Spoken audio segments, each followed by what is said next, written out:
Assalamualaikum warahmatullahi wabarakatuh. Salam sejahtera untuk kita semuanya. Senang sekali kembali Pak Zulfikar bisa hadir kembali di video tutorial pembelajaran jarak jauh, pembelajaran kimia. Dan untuk anak-anak semuanya, mohon maaf untuk pembelajaran kita masih menggunakan pembelajaran jarak jauh untuk belajar kimia.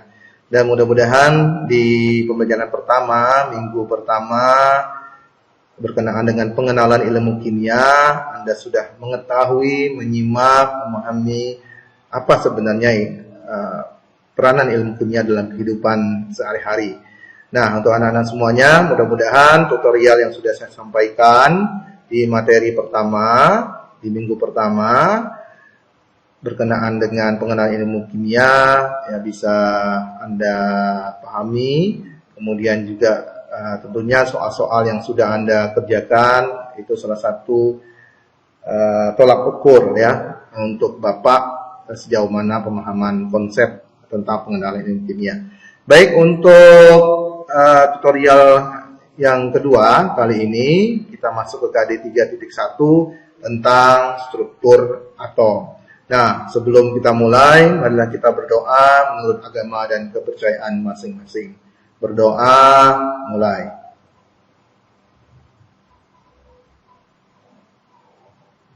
Selesai. Anak-anak semuanya, untuk materi struktur atom, nanti ada beberapa yang kita pelajari. Yang pertama tentunya ada partikel dasar penyusun atom, kemudian nomor atom, nomor massa, isotop, isoton, isobar, dan isoelektron. Kemudian perkembangan teori atom, konfigurasi elektron, dan mekanika kuantum. Mungkin ini langsung saya rangkum jadi satu, sehingga nanti Anda bisa menyimak ya, video tutorial ini dengan seksama, sehingga bisa diulang-ulang. Nah, untuk anak-anak semuanya, struktur atom. Dalam atom itu tentunya ada partikel dasar penyusunnya.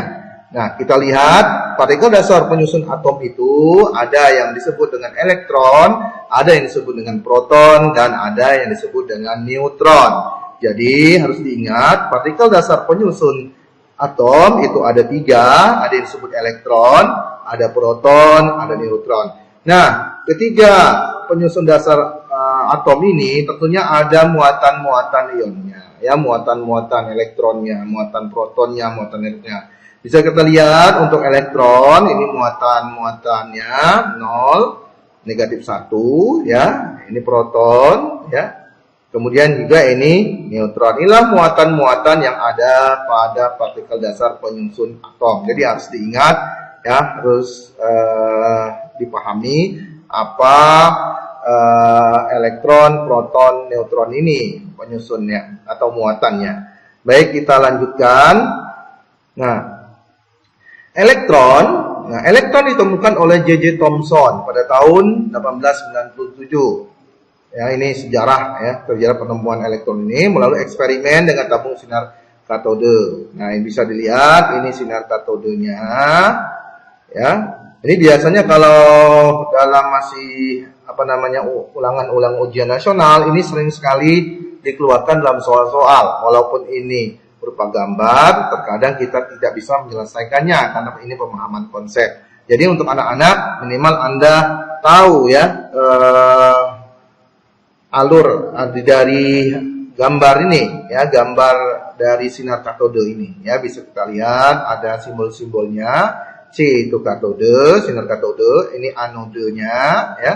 Kemudian lempeng kondensor bermuatan listrik ya, kemudian juga ada layar. Ya, ini F-nya, layar yang dapat berpendak atau berfluoresensi. Nah, ini ya.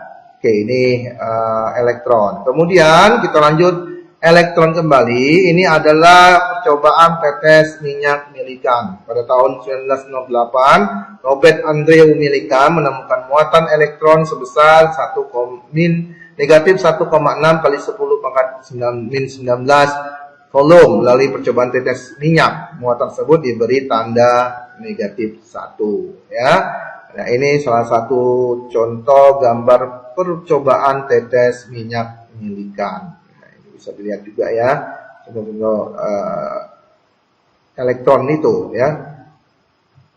Kemudian ada yang disebut dengan proton, ya, penyusun atom itu ada yang disebut dengan proton dengan muatannya, ya. Proton ditemukan oleh Eugen Goldstein pada tahun 1856 melalui percobaan tabung gas berkatode atau tabung prokes. Sifat-sifat sinar anode ini saya Bapak minta dipahami, ya, sifat-sifat dari anode dari proton ini, ya, sinar anode dari proton ini. Jadi untuk anak-anak minimal pemahaman konsep ini harus sering literasi, ya, sehingga mempermudah kita mengingat, ya, apa sebenarnya sinar-sinar katode, sifat-sifatnya. Kita lanjutkan lagi. Nah, kali ini ada proton kembali, ya, percobaan hamburan sinar alfa. Ernest Rutherford, ya, Rutherford melakukan penembakan lempeng emas tipis dengan sifat alfa, di mana pada percobaan tersebut sebagian besar sinar alfa diteruskan atau menembus lempeng sinar emas, atau menembus lempeng emas, sebagian kecil dibelokkan dan sebagian kecil lagi dipantulkan.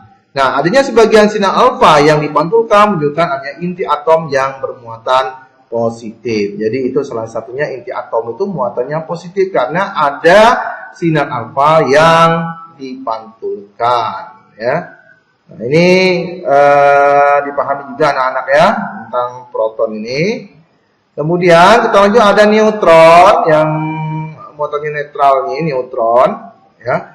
Pada tahun 1930, Webbot dan Habecker melakukan percobaan penembakan partikel alfa pada inti atom berilium. Percobaan ini menghasilkan radiasi partikel berdaya tembus tinggi. Nah, pada tahun 1932 dilanjutkan oleh James Chadwick membuktikan bahwa partikel yang menimbulkan radiasi berdaya tembus tinggi tersebut bersifat netral atau tidak bermuatan dan disebut dengan neutron. Ini, ya, dia tidak bermuatan. Nah, ini adalah para penemu dari penyusun atom, ya. Ada elektron, penemunya J.J. Thomson, masanya, nomor masanya, SFA ini satuan massa atom, ya, masanya 0, kemudian muatannya negatif 1, seperti ini, ya, elektron. Ini salah, ya, anak-anak, ya, jangan sampai salah, ini salah penempatannya, mohon maaf. Ini harusnya ke atas, ya, ini harusnya ke bawah, ini harusnya ke tengah, ini, ya, jadi harus diingat, ya, anak-anak. Ini ada kesalahan ini. Ini harusnya proton yang ini, ya, di tengah ke atas. Nah, ini muatan-muatannya ini harus dipahami, anak-anak, ya. Jadi ini yang bawah ini berarti satuan massa atomnya, ya, massanya, ya, pokoknya massanya. Oke, ya, jangan sampai salah. Baik,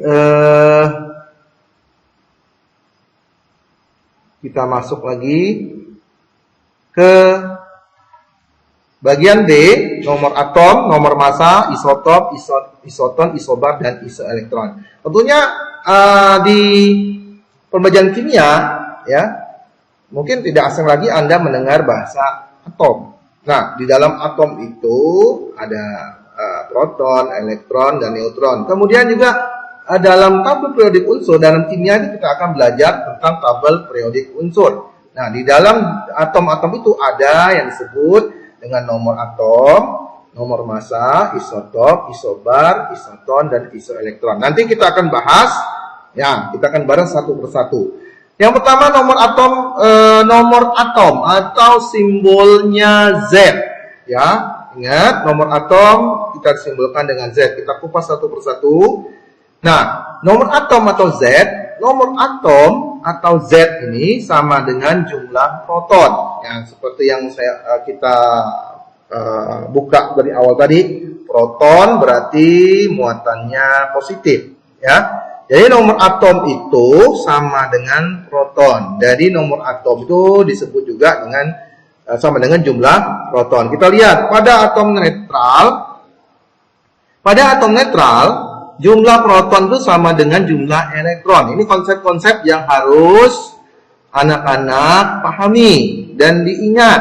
Pada atom netral, jumlah proton sama dengan jumlah elektron. Pada ion, jumlah elektron itu sama dengan, ini beda ya, ini atomnya netral, ini pada ion. Kalau dalam ion, jumlah elektron itu sama dengan jumlah proton dikurang muatan, atau sama dengan nomor atom dikurang muatan. Ini yang harus diingat. Kemudian pada kation, kation itu biasanya contohnya Na positif, Na plus, atau nanti Cl min, berarti Na plus itu kation. Nah, kalau pada kation jumlah proton sama dengan jumlah elektron, ya. Kemudian lebih besar dari jumlah elektron. Pada anion jumlah proton lebih kecil dari jumlah elektron. Nanti ada contoh-contoh soal apa yang disebut dengan atom netral atau yang disebut dengan ion. Nah, ini nomor massa. Kita masuk ke nomor massa. Tadi nomor atom ya. Nomor massa sama dengan jumlah proton ditambah jumlah neutron. Nah, ini namanya atom-atom ada unsur-unsur ya. Nah, ini atom. Nah, ini Ca, unsurnya Na, Cu, Cr, F, G, S, E, Z, N, G, F. Nomor massa, jumlah proton ditambah jumlah neutron. Kemudian atau nomor atom ditambah jumlah neutron. Itu nomor massa. Ini konsep-konsepnya harus dipahami ya anak-anak ya. Nah, kita lihat notasinya. Ini notasinya. Ini disimbolkan ya. Ini kalau kita ganti dengan unsurnya, atomnya, ya. Keterangan A ini adalah nomor massa, Z nomor atom, sama dengan jumlah proton kalau dia atom ya, bukan ion. Sedangkan X ini lambang unsur. Kita lihat contoh di sini. Contohnya ini F ya, fluor. Kita lihat ini berarti lihat ini A, ini berarti nomor massa. Ini namanya nomor massa. Ini nomor massa. Z ini berarti 9, ini nomor atom ya. Jadi nomor atom yang ini sama juga disebut dengan jumlah proton ya, sama dengan jumlah elektron. Jadi pada atom netral nomor atom itu sama dengan jumlah proton sama dengan jumlah elektron. Jadi nomor atomnya 9, protonnya 9, elektronnya juga 9. Ini khusus untuk atom yang netral atau atom saja ya. Nah, nomor massanya 19. Jumlah neutron, untuk mencari neutron anak-anak tinggal kamu kurangi nomor massa dikurang nomor atom. Jadi A dikurang Z. A ini dikurang Z itu untuk mencari kalau ditanya itu neutron. 19 dikurang 9 jadi hasilnya 10. Ya paham ya anak-anak ya? Ya, saya harapkan bisa memahami apa yang Bapak sampaikan. Baik, ada istilah lagi yang disebut yang isotop, isoton, isobar, dan isoelektron. Nah, pengertiannya, isotop itu adalah atom-atom yang mempunyai nomor atom yang sama, bukan yang sama ya, berarti atom-atom mempunyai unsur yang sama ini ya, mohon maaf nih ada salah, unsurnya sama, N, kemudian tetapi dia mempunyai nomor atomnya sama, unsurnya sama, nomor atomnya sama, tetapi mempunyai nomor massa yang berbeda. Kita lihat ya, N-nya NN, jadi unsurnya sama. Kemudian yang bawah 7 ini adalah nomor atomnya sama, tetapi yang di atas ini nomor massanya beda. Jadi inilah disebut dengan isotop. Oke ya, dipaham? Kemudian isoton, atom-atom yang mempunyai nomor unsurnya beda, ini K dengan Ca beda. Kemudian apa lagi yang beda? Yang beda lagi nomor atomnya beda, nomor massanya juga beda. Yang samanya kita lihat neutronnya.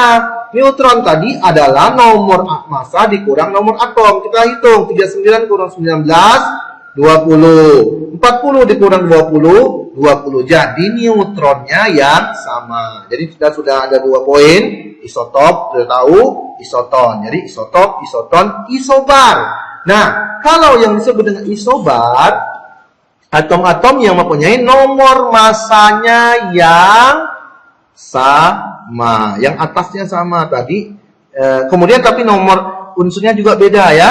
Nah, ini yang atasnya yang nomor masanya yang sama, tetapi nomor atomnya beda. Ini yang disebut dengan isobar, isotop, isoton, isobar. Ingat tuh, isotop, isoton, isobar. Pengertiannya, pemahaman konsepnya. Yang terakhir isoelektron. Isoelektron itu adalah atom-atom yang mempunyai jumlah elektron sama setelah melakukan atom menangkap elektron. Kita lihat ini ya. Kita lihat ini kalau dia positif berarti nanti kita akan pelajari lagi tentang kestabilan ya, kestabilan unsur atau elektron ya, stabilnya unsurnya ini. Nah, kalau dia ini namanya ion ya, ini yang namanya atom. Nah, kita lihat bedanya atom dengan ion, berarti ada muatan yang di atas. Nah, kalau seperti ini, kalau seperti ini dia belum stabil atomnya, unsurnya. Kalau ini sudah stabil, kalau ada tanda positif atau negatif. Kita lihat di sini, berarti ini kalau dia positif berarti dia melepas.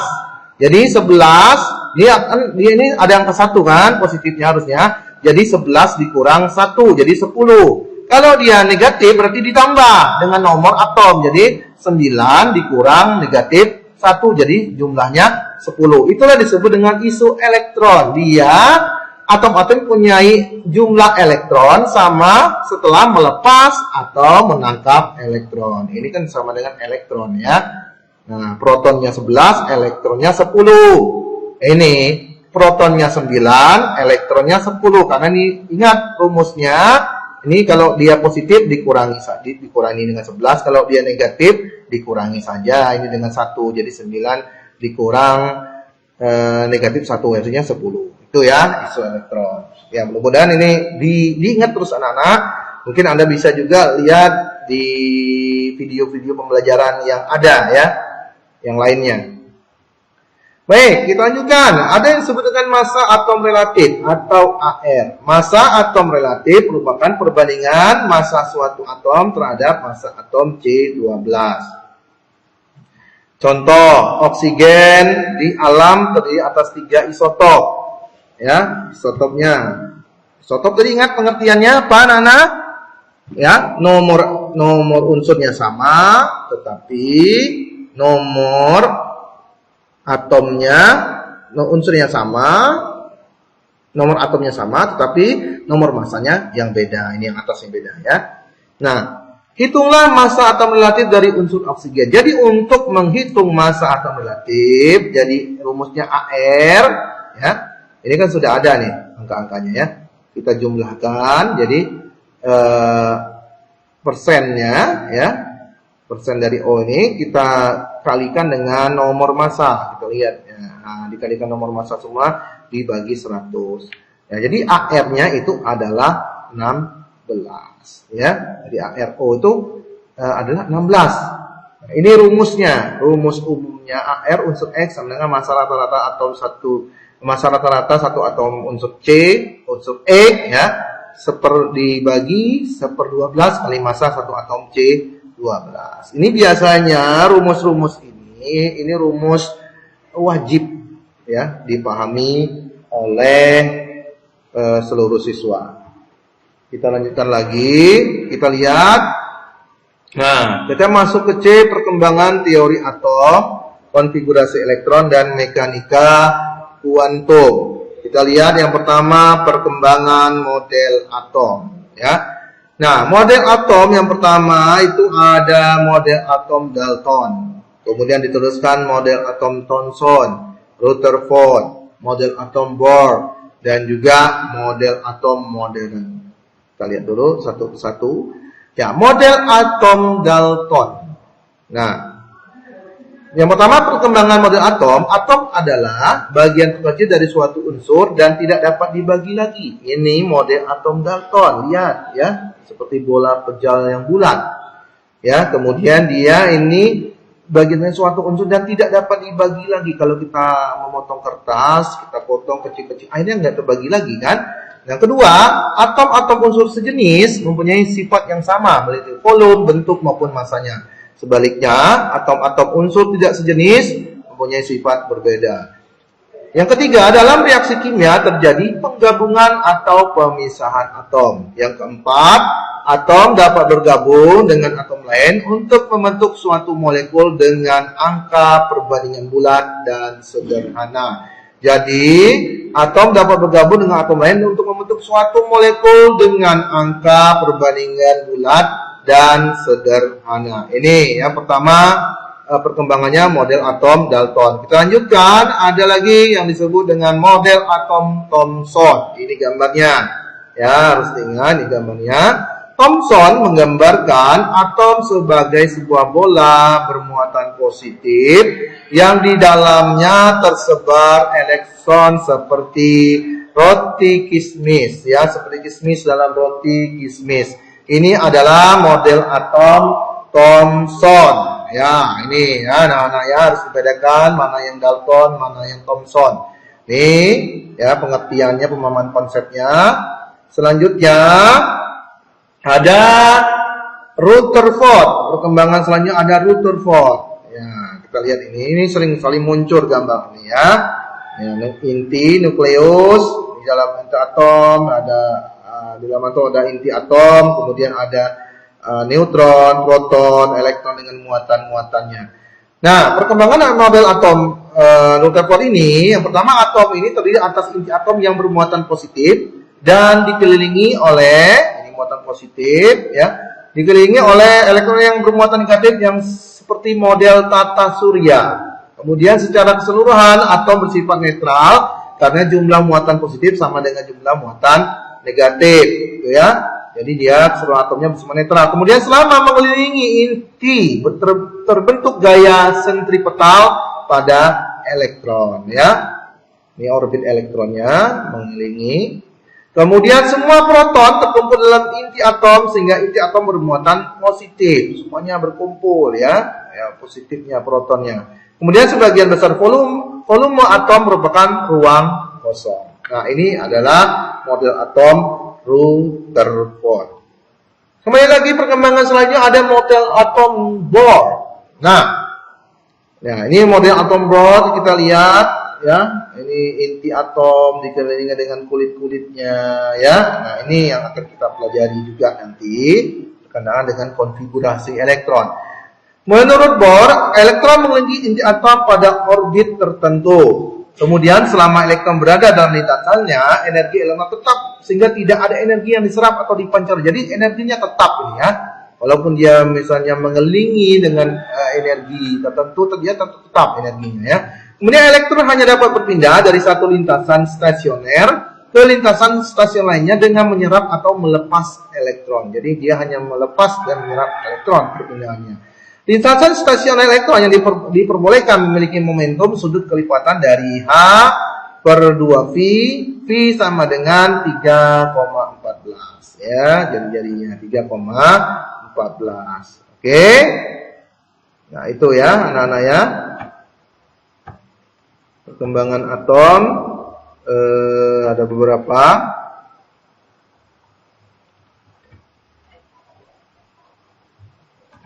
Ya, sebentar. Kita lanjutkan lagi, kita masuk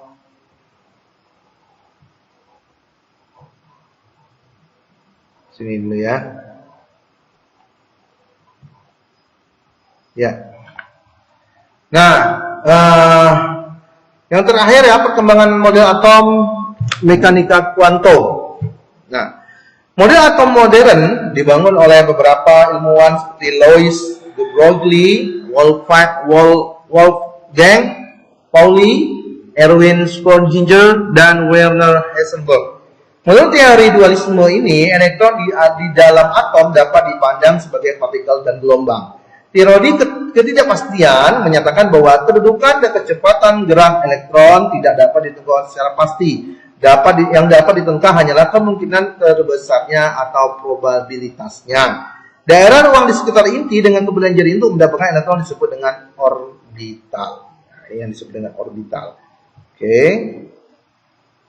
Nah, kita masuk ya. Mudah-mudahan teori-teori tentang model atom tadi ya bisa dipahami ya anak-anak ya, bisa dipahami ya tentang partikel dasar penyusun atom, nomor massa, isotop, isobar, kemudian isoelektron, kemudian perkembangan teori atom dimulai dari Dalton ya, kemudian ada Rutherford. Nah, kali ini kita masuk ke konfigurasi elektronnya ya. Kita masuk ke konfigurasi elektron. Oke. Nah, konfigurasi elektron dan elektron valensi. Ada istilah konfigurasi elektron dan elektron valensi. Dan walaupun nanti ini di pembelajaran berikutnya, jadi langsung Bapak masukkan saja, sehingga untuk mempermudah Anda untuk mengulang kembali materi-materi yang Bapak sampaikan. Nah, ada istilah aturan penulisan konfigurasi elektron. Nah, di kelas 10 ini sudah diajarkan tentang aturan penulisan konfigurasi elektron. Ya, konfigurasi ya, mungkin Anda sudah pernah dengar bahasa konfigurasi ya, orang membentuk konfigurasi penyusunan ya. Nah, ada aturan-aturannya. Pertama ada aturan Aufbau, aturan asas lanangan Pauli, kemudian ada kaidah Hahn. Kita lihat satu persatu. Kita mulai yang mana dulu nih? Aturan Aufbau. Nah, ini aturan Aufbau. Kata Aufbau, pengisian elektron dalam orbital dimulai dari orbital dengan tingkat energi yang paling rendah. Ini ya, tingkat energi yang paling rendah. Setelah penuh, baru kita masuk pengisian berlanjut ke orbital yang dengan satu tingkat lebih tinggi. Demikian sehingga semua elektron menempati orbital. Ya, orbital itu ditempati oleh elektron. Nah, kita lihat ini sebagai cucur curah hujan. Jadi cara pengisiannya ini balik nggak sembarangan isinya ya. Jadi ini ke satu, ini balik lagi, ini ke sini, ya. Kemudian udah habis, balik lagi ke sini, balik ke 3P. Kita.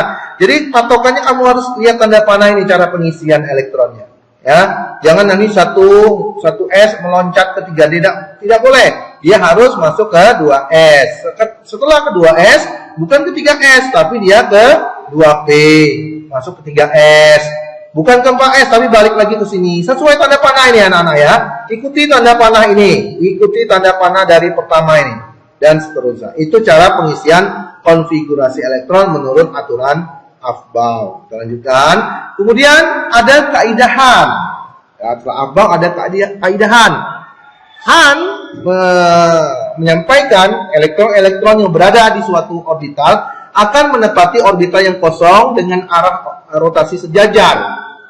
Setelah itu, elektron lainnya menempati orbital tersebut dengan rotasi yang berlawanan. Jadi, pengisian yang pertama, menurut kaidah dia harus posisinya menempati orbital yang kosong dulu, sejajar satu, ya. Ini orbital P. Jadi P itu punya orbitalnya ada 3, ya. Orbitalnya kotaknya ini ya. Jadi orbital P itu ada 3 kotak seperti ini, berisi 2 elektron.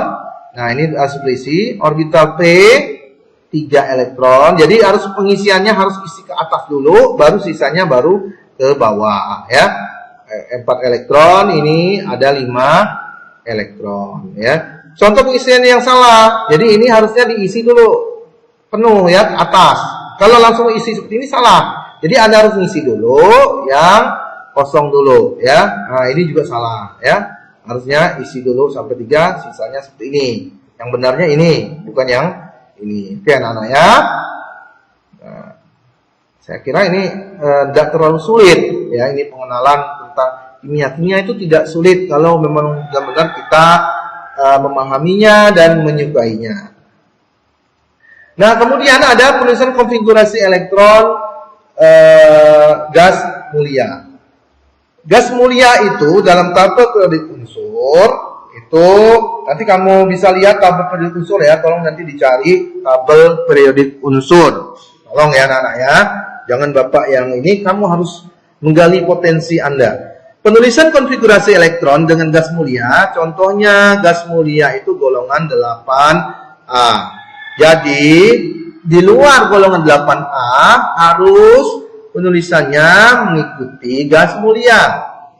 Golongan 8A itu terdiri dari He, Ne, Ar, Kr, Se, Rn. Ya, jadi itu ya gas mulia itu terdiri dari He, Ne unsurnya, Ar, Kr, Se, Rn dengan nomor atom 2 untuk He, Ne 10, Ar 18, Kr 36,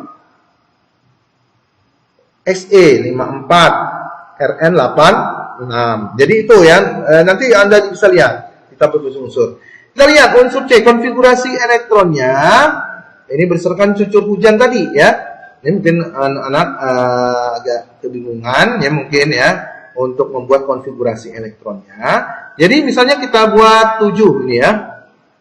7. Cucur hujan tadi berdasarkan aturan Han 1s2 ini ya. Harus diingat anak-anak, S ini punya elektronnya maksimalnya harus terisi 2. P itu 6 ya. P itu elektronnya harusnya 6. Kemudian D itu 10, H, S, P, D, F, F itu 14. Nah, kita mulai, kita lihat 7 berarti 1s2 ya. Saya kembalikan 7 ya. Nah, pengisiannya ini ya. Jadi kan S ini maksimal elektronnya 2, P ini 6, D ini 10, F ini 14. Jadi ada tadi 7 ya dengan nomor unsurnya N, nomor atomnya 7. Jadi kita harus mengisinya 1s2. Kemudian ke sini ya. S ini kan 2 nih, 2s2. Berarti kalau kita jumlahkan elektronnya 2 ditambah 2 ber-4. Nah, harusnya P ini maksimalnya 6 kan tadi ya. Kalau kita letakkan 1s2, 2s2, 2p6 kan jumlahnya 10 elektronnya. Sedangkan yang tadi N itu nomor atomnya atau proton atau elektronnya 7. Jadi jangan kita isi 6 di sini, tapi sisanya. Jadi ini 3, 1s2, 2s2, 2p3. Sehingga hasilnya akan sama seperti yang ini ya, 1s2, 2s2, 2p3. Ini adalah konfigurasi elektron. Nah, ini tadi tidak masuk ke dalam gas mulia. Karena gas mulia itu nomor atomnya 2, 8. Nah, ini kan 7 kan. Gas mulia itu nomor atomnya 2, 8, 10, 18, 36, 54, 86. Nah, ini harus ngikut gas mulia. Penyingkatannya, karena 2 itu He. Ya, kalau kita jumlahkan 3 tambah 2, He ini 2 nomor atomnya. Jadi 7. Nah, ini penyingkatan-penyingkatan yang harus anak-anak pahami. Ya, harus benar-benar dipahami. Pengecualian konfigurasi elektron dalam subkulit D dan F. Contoh, unsurnya 24 Cr, konfigurasi elektronnya belum stabil ini, ya. 4s2, 3d4. Mengapa dia 4s1, 3d5? Karena ini ingat, ya, ini yang konfigurasi elektron ini tidak stabil. Ingat, D itu punya orbitalnya 5. Ya, 5. Jadi, ini harus terisi penuh. Orbitalnya harus terisi penuh atau setengah penuh. Jadi ini dipromosikan ke 3D4. Jadi hasilnya 3D5. Jadi konfigurasi elektronnya stabil ya. Mudah-mudahan anak-anak memahami ya, memahami. Kalau memang nanti ada pertanyaan, bisa tanya ke Bapak atau nanti bisa Bapak buka kembali ya, share lagi video YouTube-nya. Nah, konfigurasi elektron dan elektron valensi. Nah, di sini anak-anak, elektron ada kata elektron valensi. Elektron valensi adalah elektron yang terletak pada kulit terakhir. Ya, ini ya 1, 2, ini ya. N terbesarnya nomor kulitnya 4, ini ya 4. Berarti N-nya terbesar.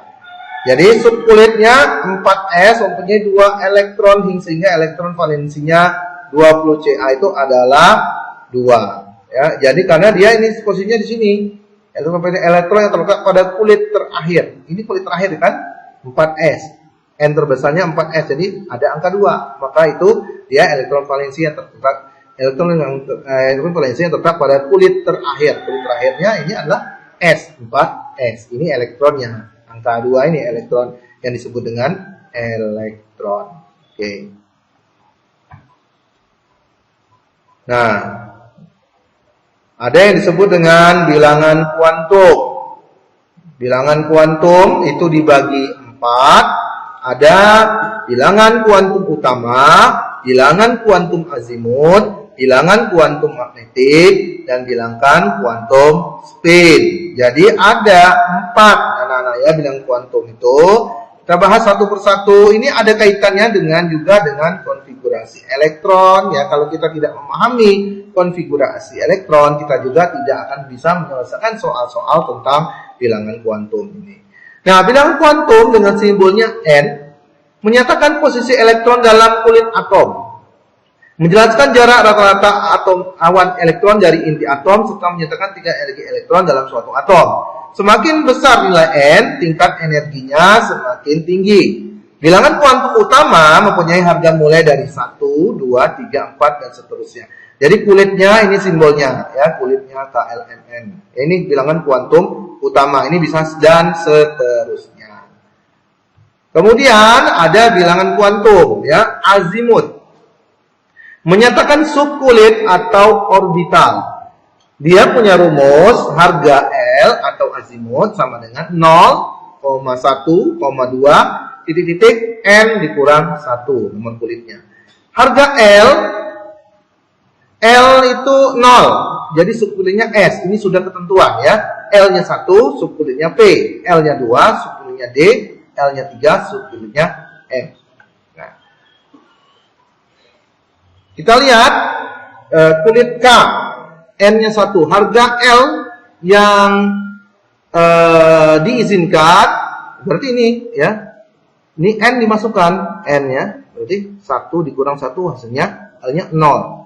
Kalau 0 berarti ininya S. Kemudian L-nya 2 ya. Kulitnya L2. Kita masuk ke sini, 2 dikurang 1 berarti angkanya 0,1. 0,1 itu masuk ke harga L-nya subkulitnya S ya. Kemudian P orbitalnya ini ya. Oke, dan seterusnya ya. Nah, mungkin nanti dengan contoh-contoh soal ketahuan ya untuk Anda apakah paham atau tidak. Bilangan kuantum selanjutnya magnetik. Harga magnetik ini, bilangan kuantum ini tergantung dari yang azimut tadi. Maka kalau azimutnya sudah dapat nilainya, kita tinggal langsung masukkan dengan rumus L min L sama dengan 0 plus 1. Nah, ini ya. Misalnya tadi dapat berarti L-nya sama dengan negatif 1, tinggal kita masukkan. Min 1, negatif 1, 0 plus 1. Tinggal masukkan saja ya. Ini orbitalnya P, ini 3 orbitalnya. Jadi di kotaknya ada 3, isinya ini elektronnya. Nah, oke ya. Nah, yang terakhir bilangan kuantum spin menyatakan arah putar elektron terhadap sumbunya berotasi sewaktu elektron berputar mengelilingi atau kalau dia searah jarum jam berarti dia nilainya setengah, positif setengah. Ke atas dia posisinya ya, tanda panahnya ke atas. Dia kalau berlawanan arah jarum jam, dia posisinya negatif setengah. Ini bilangan kuantum spin. Jadi ada 4 tadi bilangan kuantum. Itu ini ya, bilangan kuantum itu ada 4 jadi ya. Utama, azimut, magnetik, dan juga spin. Nah, ini ada contoh soal ya. Ditanya ini berapa hasilnya ya. Elektron 32, 16. Jadi kita harus buat konfigurasi elektronnya ya. Dulu ya. 16, 1 S2, 2 S2, 2 P6, 4 S2, 3 P4. Jadi nanti hasilnya 3 P4. Jadi ada yang 3 P4 di sini ya. Nah, P itu nomor ininya, nomor masanya ya. P berarti min 1, 0 plus 1 ya. Jadi jawabannya antara ini ya, antara C dan D. Nah, C dan D ini jawabannya ya. Oke. Nah, ini bentuk orbital, bentuk dan orientasi orbital ya. Ini nanti akan kita pelajari lebih lanjut lagi. Orbital S seperti ini, orbital P ya. Oke. Orbital D, F ya, bisa kita lihat bentuk-bentuk orbitalnya sehingga kita bisa membedakannya.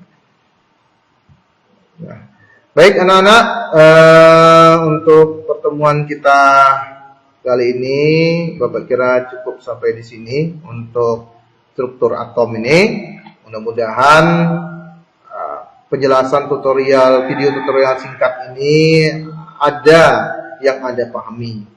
Yang tidak menutup kemungkinan juga ada yang tidak paham, karena Bapak memaklumi karena pembelajaran jarak jauh ini tentunya Anda tidak bisa bertanya dengan Bapak, tetapi yakinlah Bapak berharap apa yang kita lakukan ini sedikit banyaknya mudah-mudahan bisa bermanfaat lah untuk mengurangi kerinduan ya, kerinduan Bapak untuk mengajar ya, untuk mentransfer ilmu, kemudian kerinduan Anda untuk belajar juga ya, mudah-mudahan bisa terobati.